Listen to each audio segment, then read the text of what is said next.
Hi friends, it's Laura, and I wanted to make a video about where to start because I get a lot of new women coming on our page and they're really overwhelmed and they don't know where to start. So I want to say that if you're new to this page, or even if you've been here for a while and you've been overwhelmed by all the information, I think the best place to start is by looking at your life, dividing it into different categories, and making a list of things you're doing right now. For instance, maybe food would be one category, and starting there just because it's easy.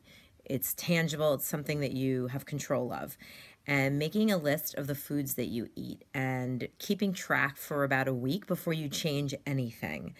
And then maybe making a list of sleep patterns and how much sleep you're getting, making a list of relationships and what's going on with them and how they're affecting you emotionally and mentally and spiritually.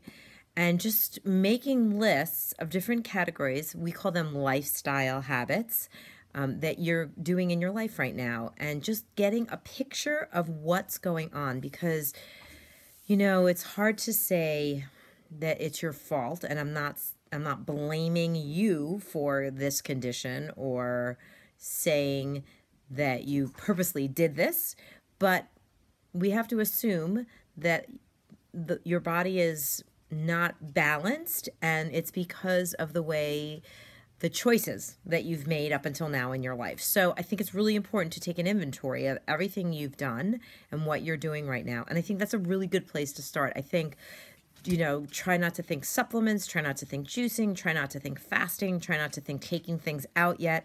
Just take an inventory and see what's going on.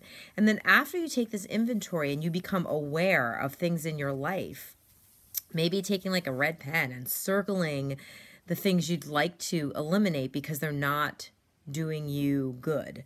Like, for instance, maybe you're in this friendship relationship and it's like really stressing you out, circling it and trying to figure out ways to, separate, or gently and lovingly sending them on their way so you can heal. Maybe there's food that not so good for you. Maybe you're making run-throughs at McDonald's every other day, and you can circle that in red and think to yourself, maybe that's not the best choice. So I think a really good place to start is just to do that and then move on to the next step. But I want to make videos, and I think this is the first one, and I'd like to make another video of then step 2. But step 1, take inventory. All right, girls, I hope that helped.